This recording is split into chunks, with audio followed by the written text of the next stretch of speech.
si yo tengo un problema contigo y tenemos, no sé, 10 o 12 años, seguramente vamos a tener diferencias y nos va a costar el reconciliarnos, etcétera, etcétera, pero en fondo lo que hacen los niños es que finalmente conversan, se arreglan, van y vuelven al juego, qué sé yo. Nosotros con este sistema les estamos impidiendo ese espacio.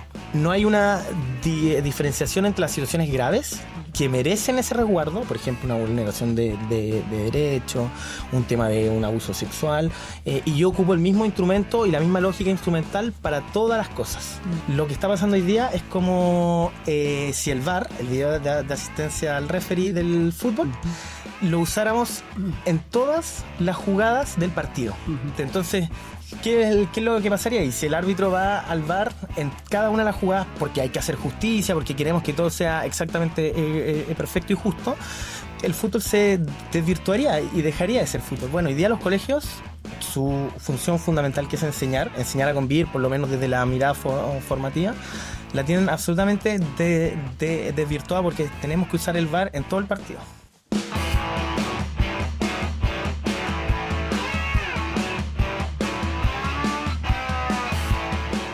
Hola, bienvenidos a un nuevo programa En Foco de Pivotes. Vamos a estar conversando hoy día con Pedro San Martín, psicólogo educacional y especialista en materia de convivencia escolar. Para ver este y otros capítulos similares, les pedimos que nos sigan en nuestras redes sociales, que activen la campanita para recibir notificaciones. Estamos en Instagram, en YouTube, en Twitter, en LinkedIn y en todas las redes sociales. Bueno, vamos a partir saludando a Pedro. ¿Cómo estás, Pedro? Muy bien, muchas gracias por la invitación. Muy contento de estar acá, poder conversar con altura de miras de estos temas. Bueno, todo esto parte porque tú en octubre pasado publicaste un libro que tiene un título bien polémico, sí, ¿cierto? Que se llama El Estado contra los colegios. Exactamente. Y ahí en el fondo tú planteas que se ha instalado una lógica de desconfianza entre el Estado y las comunidades educativas. ¿Qué es lo que viste tú ahí? ¿Cómo partió también esa idea, esa motivación por escribir este libro? A ver, yo trabajé 4 años en un colegio en Puente Alto, in situ, y ahí me di cuenta que el sistema educacional estaba funcionando absolutamente distinto a como a mí me lo habían enseñado en la mención educacional en la universidad. Uh-huh. Era una cuestión, pero absolutamente, y con un sistema bien surrealista, por decirlo de alguna forma, donde las reglas que había instalado el Estado hace un par de años, antes que yo entrara a trabajar ahí, hacían que todo se resolviera como microjuicios. Entonces, antes, no sé, en cosas chicas, o sea, no sé, tú tenías ya 2 alumnos que peleaban en el patio, y tenían que hacer un microjuicio con evidencias, con pruebas, juntar pruebas, tomar testigos para tomar declaraciones para poder finalmente aplicarle una medida al estudiante, ya sea disciplinaria o formativa. Uh-huh. ¿Ya? Y estos procedimientos eran muy estrictos y estaban muy normados por la Superintendencia de Educación. Y si tú no los cumplías, digamos, de forma observante, como le gusta decir a los abogados, al paso a paso, te multaban. Y yo vi multas grandes, ¿no? En varios colegios. Yo ahí en paralelo empecé a hacer consultoría en temas de reglamento interno y de convivencia escolar, y trabajé con directores de La Serena, Coquimbo, de Temuco, de Santiago, de Arica también, y todos tenían como, no era algo que estaba pasando en este espacio particular. ¿Y qué es lo que generaba esto de crear estos juicios? Que todos quienes tenemos como una noción de un juicio, sabemos y entendemos que un juicio no persigue por ejemplo, el revincular a los niños, el que aprendan algo de esa situación, sino lo que espera en fondo un juicio es que se establezca una verdad, ¿ya? Y que hayan consecuencias o justicia en fondo como con respecto a eso. Y los juicios, para quienes han tenido una experiencia, generan una lógica adversarial, que es muy rara en el mundo escolar, porque tú, o sea, por la naturaleza, esos niños van a seguir, para seguir con el mismo ejemplo, esos niños van a seguir, no sé, si son del mismo curso, van a seguir años. O sea, se pelearon y después pueden ser amigos de nuevo. Exactamente, y durante ese procedimiento está, entre comillas, prohibido saltarse los pasos, y esos pasos impiden que los niños puedan revincularse tempranamente, o uno le pueda pedir perdón a otro al tiro. Entonces era una cuestión bien extraña, y uno veía que las familias se iban enemistando con los colegios. ya, porque en fondo tú tenías una familia que acusaba a la otra, después a la otra, y ni defendían cada uno a su hijo. Algunas, en general, nunca las familias quedaban conformes con estos procesos. Claro. Era bien raro, que también pasa mucho en los juicios, ¿cierto? Pero que ninguna familia queda conforme, en fondo, con la resolución, ya sea de un lado o del otro, y se empiezan a enemistar. Y lo que hemos visto hoy día, y que lo tenemos bien patente hoy día, que este sistema de reglas generó algo que no logró ningún cambio social en Chile en sus más de 200 años de existencia, que es que los papás y apoderados dejaran de confiar en los colegios, en los profesores y en los directivos. Y eso nunca había pasado. Oye, Pedro, y esta es como la realidad con la que tú te enfrentaste cuando llegaste a tus primeros colegios, y en tu formación como psicólogo educacional, ¿a qué te estaban preparando? ¿Cómo era a lo que tú esperabas encontrarte y que contrastó con esta realidad así media judicial? En fondo, la formación académica en educación, ¿no? La formación universitaria, mi impresión, trabajando ya 8 o 9 años en el sistema, es que se enseña a partir de castillos en el aire que no existen. Ya, o sea, yo hace unos días vi una entrevista en la prensa de un académico que me hizo clase a mí, y que hablaba de puras cosas con respecto a la nueva ley, la de convivencia escolar, y yo decía, acá no está viendo nada de lo que está... De la realidad que pasa en la sala de clase. ¿Cómo se suponía que tenía que ser este colegio teórico al que tú te ibas a enfrentar y que realmente no era así? Era un... O sea, ese colegio va y representa una realidad donde tú tienes tiempo para innovar como todo el día, a cada rato, donde las relaciones son cuasi perfectas, por así decirlo, especialmente entre los mismos alumnos. No tanto entre los mismos alumnos, pero sí entre el mismo el cuerpo docente y todo. Entonces, como que nadie va y demuestra que en verdad acá también hay grupos de intereses, hay gente que es amigo y que no es amiga, hay gente que lleva mucho tiempo y defiende como ciertas posturas. Entonces hay una serie de cosas que se saltan, que no permiten en fondo enfrentarse como a lo que realmente tienen los colegios. Y lo segundo, más relevante, es que a mí me parece que desconocen el sistema de reglas sobre los cuales se tienen que desenvolver en la convivencia y en la enseñanza de la convivencia los colegios. No conocen el sistema de reglas. Y esto yo lo sé porque yo he conversado con muchos amigos del tema de la judicialización escolar, del tema que escribí, y no conocen las circulares de la superintendencia, y no conocen en fondo el marco regulador de la Ley General de Educación, de la Ley SAC. Entonces, claro, hay colegios que están ahí en el aire y que uno puede pensar cómo son, pero esos colegios están insertos en un marco que promueve ciertas cosas y que restringe otras. Ahí se arriesgan a multas también. En la medida que no conocen la reglamentación, el colegio está mucho más proclive a que sea multado, ¿no? Exactamente. Y bueno, y ese es el segundo elemento, ¿cierto? Les comenté que esta serie como de reglas raras que están en el colegio están en los establecimientos. El segundo elemento importante de este fenómeno extraño con el que yo me encontré al llegar fue que se había instalado un sistema persecutorio contra los colegios para sancionarlo y multarlo. ¿Y por qué digo? Y soy responsable con esa palabra. ¿Por qué digo persecutorio? Porque los fiscalizadores intentan encontrar el error, o sea, en lo que pillen. Van a escarbar en fondo, o sea, nosotros, yo una vez vi en fondo una observación con derecho de subsanación a un colegio en que un profesor le había notado al estudiante porque no trajo su libreta, ya que es parte del material, porque la libreta tenía los valores del colegio y lo usaban en una clase. Y el apoderado no estaba de acuerdo porque se le había caído a él el café o el vaso de agua en la libreta y por eso no lo había llevado. Digamos, un tema menor que se puede en fondo conversar y todo. Bueno, que puede pasar todos los días, además. O sea, y una cuestión objetivamente que es de menor cuantía, por así decirlo. Bueno, el apoderado no le gustó qué es lo que hizo el colegio y puso una denuncia en la Superintendencia de Educación, y la Superintendencia de Educación mandató al colegio, entre comillas, a pedirle disculpas al apoderado. Ya, pero eso sin sanción, pero igual tuvo que ser intermediado por la superintendencia. Pero echaste a andar un sistema que... Echaste a andar un sistema que tiene esta lógica en fondo adversarial. ¿Y qué es lo que pasa ahí? Que esta vez no tiene sanción, pero si tú vuelves a cometer en fondo, la misma sanción o no subsanas, que es lo que se llama algún aspecto que te piden como el reglamento interno, no sé, te dicen, pongan su reglamento que sí o sí los profesores tienen que citar a los apoderados en tal cosa. Y si tú no cambias esa norma, aunque muchas veces esa norma no tiene ningún sentido en la operativa escolar, ahí sí va la multa. Claro. Tremendo encuentro. Oye, Pedro, y esto, yo entiendo que la tesis del libro un poco que son los cambios normativos los que generaron un cambio, quizás profundizaron un cambio cultural adentro de los colegios muy profundo, y no es algo que ha venido dándose de a poco de forma espontánea, ¿es así?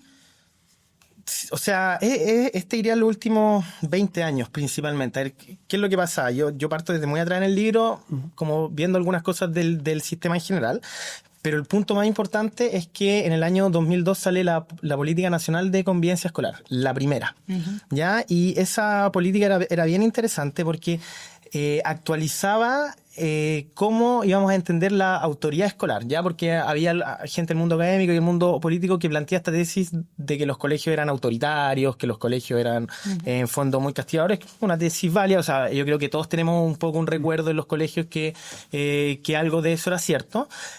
Pero no eran absolutamente así, ¿ya? O sea, esas tesis eran bien radicales. Yo creo que si ustedes van y se acuerdan de sus profesores, yo igual, no tienen el recuerdo del colegio que todos hayan sido así. O maltratadores. Pero los papás de uno siempre contaban, oye, claro, en mi época...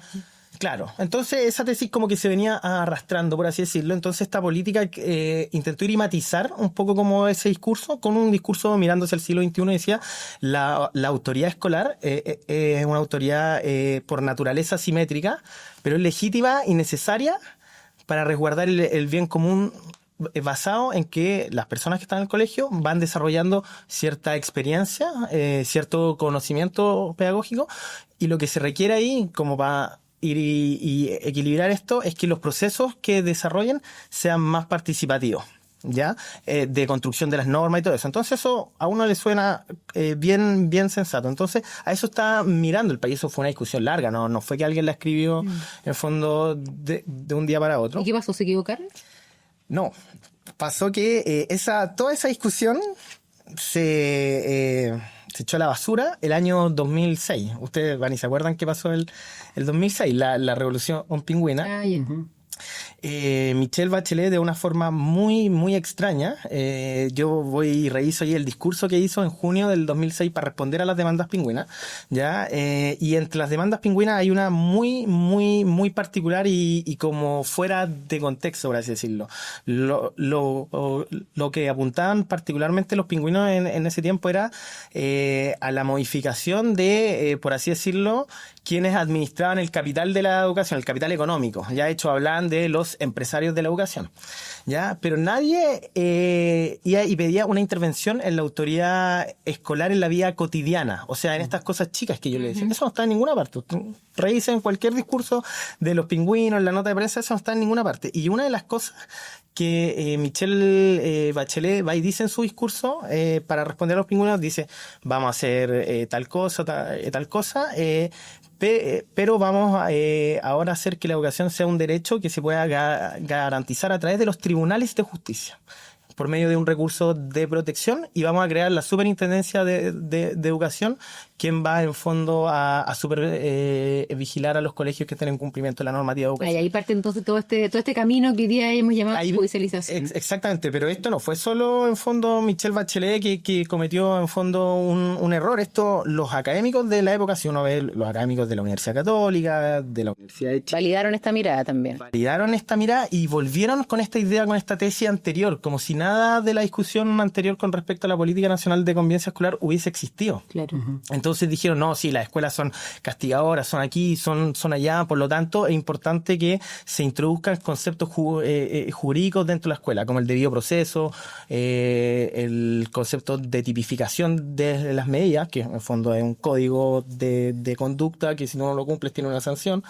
Y eso fue quitando paso a paso margen, en fondo, a la escuela, y fue introduciendo esta esa lógica judicial en los colegios, de que los conflictos se resolvían con juicios. Pedro, pero más allá, bueno, estamos hablando de que esta es una burocracia, ¿cierto?, que existe, de esta sobreregulación, pero cuando uno piensa en la educación como un todo, que finalmente lo importante es que haga que los niños estén bien, ¿cómo está afectando esto a los niños, a su aprendizaje, a su formación? Ya, eso es súper importante porque, cierto, dijimos que la primera consecuencia era que las familias están enfrentándose. La segunda consecuencia bien relevante es que estamos privando a los niños de desarrollar habilidades, por así decirlo, adaptativas para su vida adulta. O sea, si yo tengo un problema contigo y tenemos, no sé, 10 o 12 años, seguramente vamos a tener diferencias y nos va a costar el reconciliarnos, etcétera, etcétera, pero en fondo lo que hacen los niños es que finalmente conversan, se arreglan, van y vuelven al juego, qué sé yo. Nosotros con este sistema les estamos impidiendo ese espacio.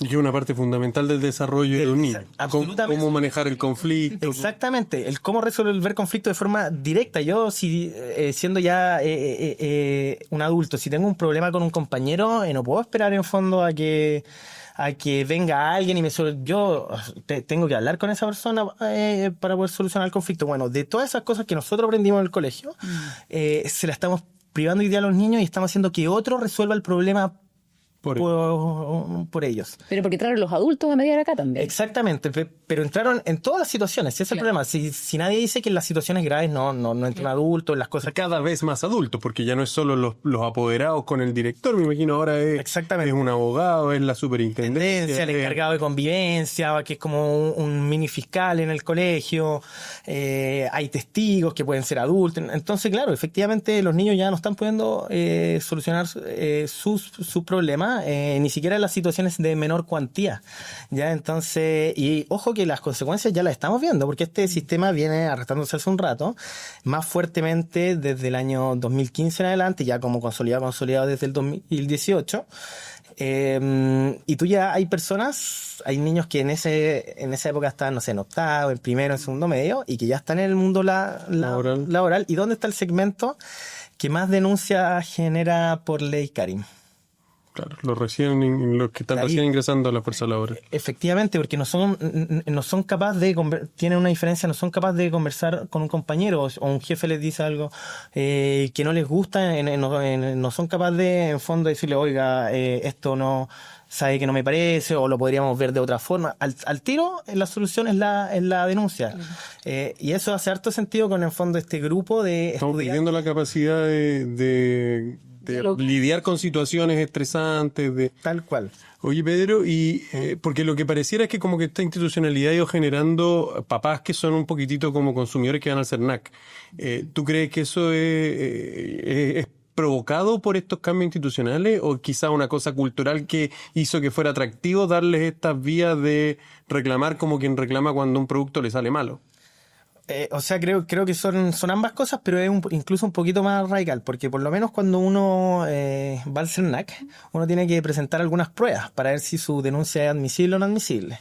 Acá en los 10 años, quizás el último año se ha regulado un poquito mejor esto, pero no habían prácticamente criterios de admisibilidad. Entonces tú solo con el relato podías presentar una denuncia a la superintendencia. Entonces era bastante porque ustedes no sé si han hecho una denuncia en el CERNAC, hay que presentar que la boleta, que no sé qué, que no sé cuánto, respaldar bien y todo. Acá nada, el relato basta. ¿Y qué es lo que significa eso? ¿En qué se traduce y por qué esto no es solo un problema de relaciones, sino un sistema que afecta al sistema en general? Porque esta denuncia va y se transforma en un dispositivo tremendamente burocrático. ¿Ya? Una denuncia en promedio le cuesta a un equipo directivo 45 horas hombre responderla.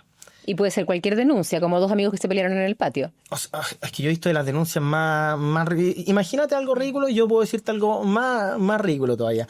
Y también se ha prestado para la instrumentalización, lamentablemente, de este aparato de apoderados que no quedan conformes con el colegio o que están confrontados con el colegio. Yo he visto colegios que el mismo apoderado ha puesto 6 veces la misma denuncia. Le cambia un poquito el relato por acá, le cambia la temporalidad o pone a otro involucrado y le vuelven a pedir lo mismo al colegio, otras 45 horas. O sea, la denuncia como una forma de empezar una batalla con el colegio. Exactamente, entonces, y imagínate esto, un colegio urbano tiene en promedio 10-11 denuncias al año. Ya tú decías, parece que no suena tanto. Bueno, si tú multiplicas eso por 45, tenías a un director, por ejemplo, por las 45 horas, un mes entero fuera. Un mes entero fuera un director de los colegios urbanos. No existe un mes, si le tocaran todo en marzo, así si lo pudiéramos juntar, en marzo no existe el director. No hay director en ese colegio. Qué locura. Pedro, pero hay como una delgada línea acá de cuando una denuncia puede entenderse como que protege derechos y cuando, en cambio, puede terminar debilitando esta convivencia, porque eso también queda como a criterio del colegio, a criterio del director. ¿Cómo se delimita esa línea? Claro, ya, eso es un tema que es bien significativo porque precisamente ha quedado como en el subsuelo de la discusión, dado que el sistema como que se ha ido tan encima de los colegios que en verdad no nos hemos podido el detener a razonar. Es como que los colegios se están permanentemente defendiendo y subsistiendo frente a esto, que no hemos podido en realidad reaccionar. Chuta, ¿qué es lo que tenemos que garantizar sí o sí? ¿Cuándo es prudente? Si abrir un protocolo, ¿cuándo no? ¿Cuándo hay que tomar medidas más difíciles? Y no, sino que todo está pensado en la lógica. Ojalá que no me multen, entonces estoy haciendo todo pensando en para que no me multen. Ya, pero sí, efectivamente, ¿qué es lo que planteo yo en el libro? Yo en el libro en ningún momento digo, no tienen que haber protocolos, no tienen que haber sanciones, sistemas de reglas, no. No se trata de eso sería ilógico. O sea, las sociedades funcionan así, funcionan con sistemas de reglas y nosotros esperamos cada vez que eso garantice ciertos derechos o ciertas situaciones que pueden ser de riesgo. El problema es cuando no hay una diferenciación entre las situaciones graves que merecen ese resguardo, por ejemplo, una vulneración de derechos, un tema de un abuso sexual, y yo ocupo el mismo instrumento y la misma lógica instrumental para todas las cosas. Uh-huh. Entonces ahí yo no resguardo ni lo uno ni lo otro. Hay un profesor que me dio una vez un ejemplo espectacular, que es bien ilustrativo. Él me decía, lo que está pasando hoy día es como si el VAR, el video de asistencia al referee del fútbol, lo usáramos en todas las jugadas del partido. Mira, es una buena analogía. Entonces, que en el fondo es una desconfianza absoluta del criterio de quienes están en el colegio con los niños. Exactamente. Entonces, ¿qué es lo que pasaría ahí? Si el árbitro va al VAR en cada una de las jugadas porque hay que hacer justicia, porque queremos que todo sea exactamente perfecto y justo, el fútbol se desvirtuaría y dejaría de ser fútbol. Bueno, hoy día los colegios, su función fundamental, que es enseñar a convivir, por lo menos desde la mirada formativa, la tienen absolutamente desvirtuada porque tenemos que usar el VAR en todo el partido. Tremendo. Oye, también te quería preguntar un poco como, ¿qué pasa con la ley de convivencia escolar que se aprobó y que parte ahora en marzo? O sea, va a generar muchos cambios. ¿Qué es lo que incluye también en términos de burocracia? ¿Va a aumentar la burocracia? ¿Cómo lo ves? Sí, hay varios cambios normativos que se dieron cuando la gente está en vacaciones. Entonces, lo más seguro es que no le ha caído un poco la... En marzo va a llegar así, se vino marzo. Sí. Hubo dos circulares bien extensas de la superintendencia en el 26 de diciembre, cuando ese viernes que estábamos todos ahí ya casi con la cabeza al año nuevo con la cabeza en otra parte, un viernes además, dos circulares que son muy importantes, que cambian un poco la lógica de los reglamentos internos y de las sanciones y de los protocolos. Ahí hay una que es muy fuerte. Y bueno, y se terminó de discutir además el 28 de enero la ley de convivencia escolar, que terminó con una discusión en el fondo álgida en la comisión mixta, ¿ya? O sea, tuvo una discusión profunda hasta el final.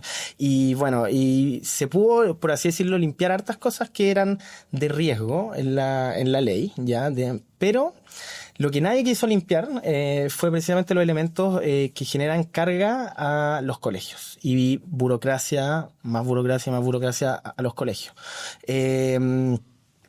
Es bien curioso esto porque en fondo esta ley, uno como de su sentido es precisamente que los directores y los colegios tengan una mirada más preventiva. Uh-huh. Pero cuando la ley introduce 32 nuevas obligaciones para colegios que ya están saturados de regulaciones, ¿En qué minuto van a hacer prevención? Si van a estar preocupados del papelito, que ahora el plan, el de convivencia escolar, tiene que tener, ya no tiene que cumplir con 5 cuestiones, tiene que cumplir con 7 más, ni siquiera el doble, o sea, más. O ya con lo cogotado que está el sistema, se acogota un curso. Exactamente, o sea, la serie de regulaciones y obligaciones que puso la nueva ley de convivencia escolar aumentan fuertemente la carga que ya tienen los colegios. Yo creo que no van a poder garantizar las cosas que la ley pide.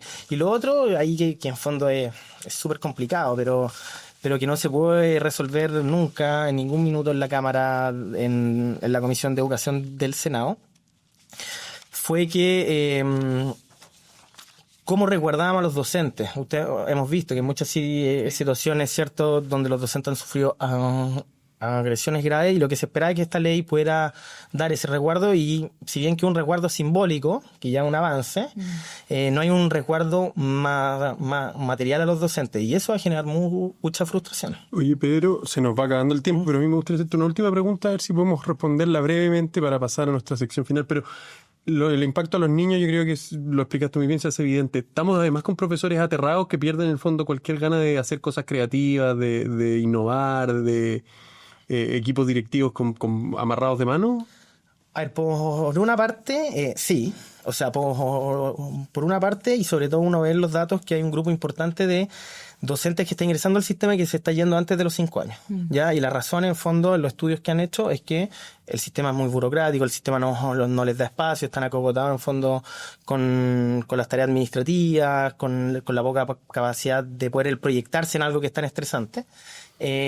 Pero lo curioso es que los que se mantienen en el sistema pareciera que han desarrollado como una resiliencia y una rebeldía frente a esto, y uno ve que cada vez en eso, gente que se ha mantenido en el sistema, salen más proyectos innovadores, cosas más lúcidas, más intentos en fondo por mejorar los resultados, por darle la vuelta a lo que pasó en la pandemia, que llegamos con niños muy debilitados, ¿cierto?, en lectura, en matemáticas. Pareciera que ese grupo de profesores y directivos generaron una resiliencia al poder, en fondo, aguantar todos estos años a esta regulación, a todas estas complicaciones, que salieron más fortalecidos. Yo creo que eso es algo bien admirable que tenemos que mirar como sociedad. Oye, te voy a sumar una última pregunta. ¿Cómo crees que lo ha hecho este gobierno en esta materia, del tema de burocracia? Y también, ¿cómo ves el gobierno entrante? Si está sensibilizado respecto a este tema y si hay voluntad de hacer algún cambio. O sea, el gobierno del presidente Gabriel Boric nos entusiasmó harto, especialmente cuando nombró al ministro Nicolás Cataldo, porque era un profesor, en fondo, y parecía tener un conocimiento bien acabado de los dolores del sistema. Sin embargo, terminó siendo una decepción que sumó, o sea, que su proyecto emblema, que era terminó con cosas muy simbólicas, pero con muchas más obligaciones para los colegios que le van a pesar en el futuro. Yo estoy seguro que el profesor Nicolás Cataldo no estaría de acuerdo con la ley que sacó el ministro Nicolás Cataldo, no tengo ninguna duda. ¿Y el gobierno nuevo entrante? Yo creo que es poco que es lo que se puede avanzar, digamos, voluntariosamente, porque el sistema quedó, valga el concepto que se está ocupando, bien amarrado con esta ley. Ya, en fondo, cuando varias de las cosas que antes estaban por reglamento o reglamentariamente por el derecho administrativo de la superintendencia, ahora pasaron a ser estatuto de ley. Entonces, es mucho más difícil el cambiar esas cosas que están perjudicando al sistema. Entonces, veo que ahí tiene una tarea que es bien compleja. Ahora yo lo invitaría a hacer, para que no caigan en el mismo error del profesor y ministro Cataldo, les pediría que cada vez que saquen una ley, por cada nueva obligación que pongan en la ley, eliminen 2 que ya hay en el sistema. Esa causa nosotros la tenemos para todos los temas, pero qué importante sería que uno hiciera ese esfuerzo. Oye, sí. Pedro, hay tantos temas que quizás nos quedaron fuera, pero tenemos que ir cerrando, y nosotros tenemos una sección final de este programa que se llama Dudo o Calzo. Un cacho, ya. Como el cacho, nosotros Porque básicamente voy a tomarme la agua para dar vuelta. te vamos a hacer algunas preguntas y la verdad es que dudo si es que estás en desacuerdo con la afirmación, calzo si es que te parece que compartes lo que nosotros vamos a ir diciéndote. Y si en alguna de ellas quieres profundizar, podemos dejarlas para el final y explicar. Solo dudo y calzo, perfecto. Eso. Ya, ¿la burocracia y el exceso de normas afectan la educación que están recibiendo hoy los niños en Chile? Calzo. La gran mayoría de los conflictos se podrían y deberían solucionar dentro de los colegios y no a través de la superintendencia. Calzo. ¿A los políticos cada vez les importa menos la educación? Dudo. La educación en los últimos años no ha hecho más que empeorar. Dudo. ¿El nuevo gobierno está mejor preparado para hacerse cargo de estos desafíos? Calzo. Muchísimas gracias, Pedro. Gracias, Pedro. No, a ustedes por la invitación. Muchas gracias.